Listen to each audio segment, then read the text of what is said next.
Hey everyone, it's Shawn. Welcome to the Meaningful Revolution podcast. In this episode, we're going to explain why now it's time to push your performance edge, what that means in all areas of your life, and how to do it in a sustainable way. This is continuing the conversation a bit that we've had on work-life mix and burnout, and I hope you enjoy it. Let's get into it.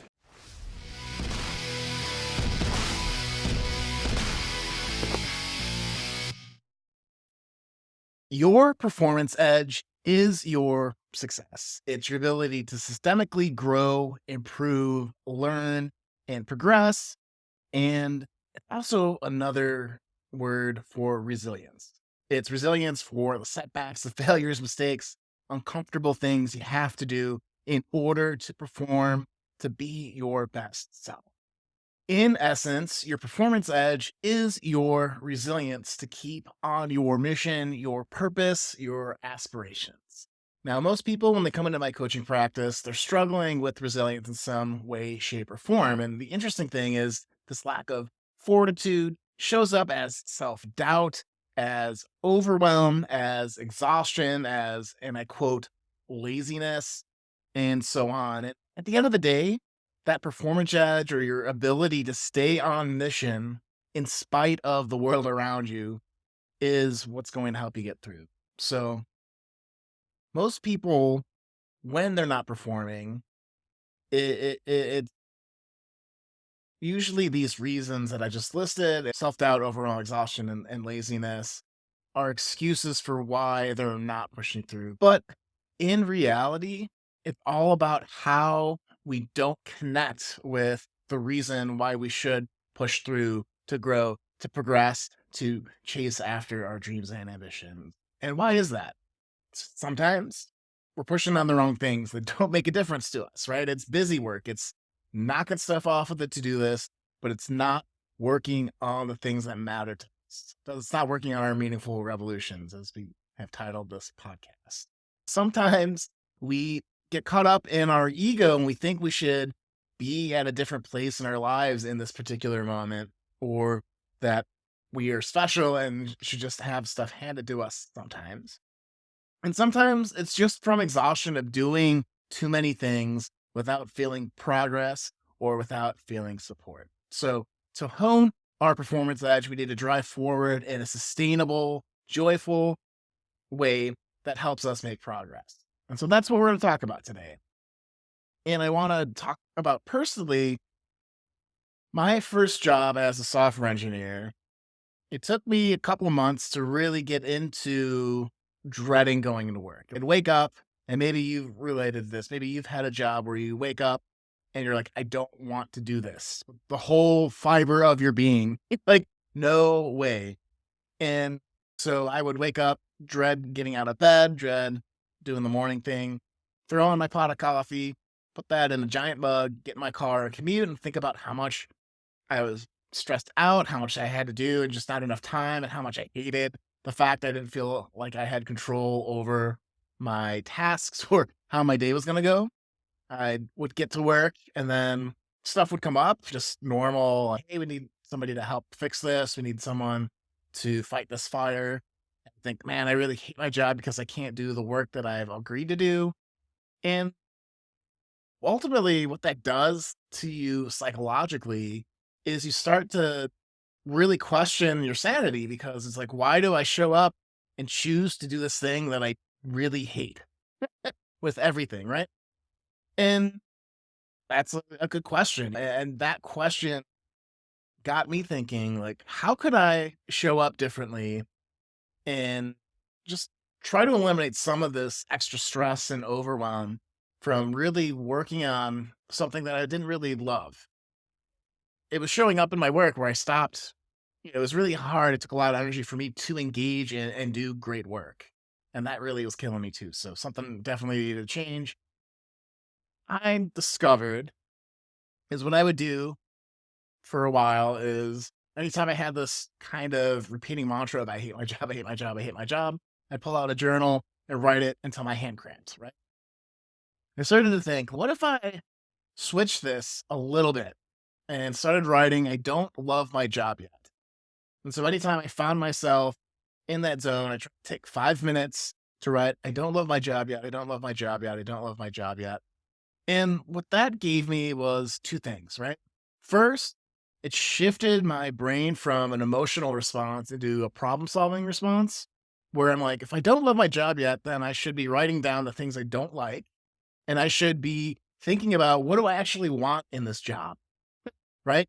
And so getting clear on what do I really want for my career? Because at that point, part of the stress and this feeling I had was I didn't really know how I got to that point in my life, right? I expected graduated from college and get a job that I was really passionate about or something that I really cared about and didn't mind showing up for. Obviously, there's something going wrong in me is what I thought at the time. And so that shift in language of again, so I don't love my job yet is what do I not like or what do I do so I can then make a better decision. The other thing is resolve this disconnect in my head of, you know what? I'm not showing up to do something that I hate, right? And that took a lot of the stress out of it just with that little shift of I'm trying to figure this out. Gave myself a little bit of grace, a little bit of time to figure it out. I took some responsibility for it to make some changes then, right? So if I know what I want in my career and what I don't want in my career, and I know that I'm still trying to figure it out, I can now make some bold decisions and choices to shift how I felt. And so that's what I did in that particular organization is I found another adjacent position that was more in my skill set, that was a little bit more my style. It had more of the things that I liked than didn't like. And I was really great at that job. That shift made work not so stressful. I was able to engage more at work and feel exhausted all the time. And I could wake up and look forward to the work that I was doing, which was huge. And what I want to take away from this particular story is shifting from an emotional place into problem solving. So, how do we do that?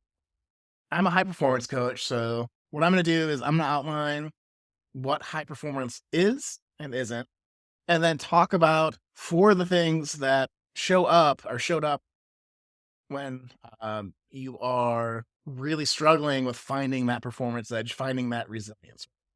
And so that's working through self doubt, exhaustion, lack of progress, and not feeling supported. Okay. With that, before we jump into the first point, too, if you are struggling with being clear on what you want out of your life, your personal meaningful revolution, or how you show up in your life, I have a free PDF when you sign up for my newsletter called The Ultimate Work Life Mix. And this will walk you through a self assessment and plan some of the big outcomes you want in your life. What's really great about this PDF is it gets you thinking a little bit more strategically about your career and life. Because so many times we don't think of, oh, I want a particular level of abundance. I want a particular level of health in my life, and I should be actively working on that. This PDF is really great at walking you through those steps and getting clear, which is something we'll talk about here and some of these steps soon here. But if you are interested, below this video in the show notes or on the podcast show notes, I should say, you can find a link to sign up, provide your name and email, get that PDF, and get on the newsletter where every week you get an email letting you know about the new episode of The Meaningful Revolution and some other cool stuff that's going on with me. Love to have you there. Go and click the link below to sign up, and we'll see you there and on that. Okay. Now, that said, what is high performance? High performance is beating whatever normal in your life without impacting your health or relationships. And when you are consistently improving every day, just a little bit, right? And you are able to take care of your health and relationships, you feel fully confident, fully present, and fully joyful because you're living into your best self. So that's how we define high performance as a high performance coach. And Again, when you're trying to find your performance edge, we want to do it in a way that's sustainable. Right? That's why I like the definition of improving what would normally result in your life without impacting, right? So it's a holistic approach as a certified high performance coach, but ultimately it's how do you maintain forward progress the most amount of days you possibly can without burning yourself? If that's what we're aiming at, if we're aiming for that performance edge, we're aiming for you to be your best self so you can experience life in its fullest way, then we have to handle a couple of things that I've seen, again, come up in my coaching practice. The first is self doubt. If you have self doubt, if you doubt your ability, your worth, if you doubt if you deserve a job or a relationship, then you really need to seek clarity, right? Because when you are clear on your values and who you are and how you've been successful in your dreams and ambitions, then you can start to make different decisions. You can get clear on the work that really matters for you in your job and say no to everything else. Right. And that would have helped me in my story. If I would have, in that particular way, been really clear on what I wanted in my career, which is why that little journaling exercise turned into this thing of this is what I like in my job, this is what I don't like in my job. What are the other jobs that meet that mold a little bit more because you're young and you're trying to figure out your career. Seeking clarity is highly important, one for your performance, but can also help you get your performance edge when you start saying yes to the right things and no to the things that aren't working in your life. Right? It's cool. Second, or I guess point number three, but the second thing to work through is if you are exhausted, seek rejuvenation. And I use the word rejuvenation versus rest because sometimes, and we know from the high performance work, taking short breaks during the day can help you stay focused, can help you stay motivated, can help keep your energy up, right? But sometimes rejuvenation is also taking a walk outside, getting some sun on your face, or working out, or covering the basics of your health, of sleep, hydration, nutrition, exercise, those types of things. And so, if you're feeling consistently exhausted, we need you to add more of these rejuvenating habits or things during your day to help fight that, right? And don't underestimate the power of a quick 3-minute break with your eyes closed, short meditation, or just sitting in quiet, giving your eyes a rest. It's amazing how much a 3-minute rest every hour can help people. I've done it. I've seen a lot of my clients do this. It's something that you should definitely try out.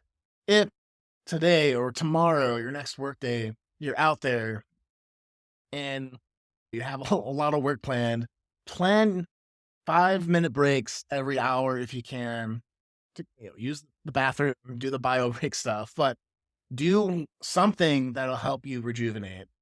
And I know this will help you stay motivated, stay focused, and you are more in control of your energy than you think without needing to do coffee and energy drinks and stuff. Give that a whirl if you're feeling exhaustion. Uh, Point number four, if you are lacking progress, seek efficiency. And what do I mean by that?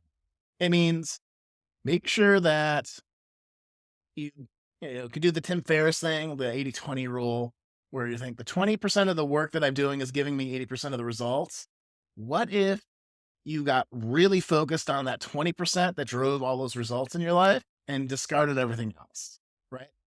And sometimes working on the right things gets you the momentum to help you feel more engaged, more present, but also to get you, again, more motivated. If you see the results of your labor or your work, it's going to be really important for you. So the question to ask yourself is what do I need to do every day to see progress? And try to do that as early in the day as you possibly can. And we know that if you get some momentum, if the first hour you work is totally focused on these things that are helping you, excuse me, helping you accelerate your results, that you will feel like you're leaning into your performance edge. You will feel more resilient. You will feel like you are able to solve problems in a way that allows you to be productive, right? Fifth and final point, if you don't feel supported, seek mentorship and strengthen relationships. So sometimes seeking a coach like myself or one of my other certified performance coaches or a mentor in the space that you want to grow is essential, right? Everyone, at least I know I've felt in my life times when I'm like, I'm going to do this crazy thing. And my good friends will be like, that's awesome. Let's talk about this. Let's work this through. And the people that have something to lose, right? Oh, you're going to be spending a lot less time since you're running this marathon. They get jealous, they get judgmental, and that can really hurt your performance or your performance edge or your willingness to go through with it because we're humans, we're social beasts. And what you want to do is be continually cultivating your friendships and relationships inside of work and outside of work to be around the people that you want to become. I know there's a lot of people that talk about your net worth is in your network and the power of association. We can save that for other YouTube videos or other formats of podcasts or whatnot. But ultimately, if you don't feel supported, your task is to go and find the people that'll support you because they're out there. There are tons of people that love the thing that you're passionate on or working on something similar to the thing that you're working on. I would love to share their knowledge and encourage you to keep moving forward. And I know I myself discount this particular point a lot. And so I do a lot of work to try to engage people and get out of my head and get that level of encouragement and honest feedback that we all need in a way that propels me to accomplish the things I want to accomplish. Right. So get out there and find your performance edge, double down on the good works and the good things you're putting out there in the world. And this is Shawn Buttner signing off on the Meaningful Revolution podcast. Want to remind you to sign up for my newsletter where you get updates on the podcast, other content and things going on that I'm working on, and weekly updates on episodes just like this. If you like this episode, you might like my last week's episode on burnout found over here. So give that a watch. And if you like this, please be sure to subscribe on Apple Podcasts or on YouTube. And we'll see you in the next episode of the Meaningful Revolution, guys.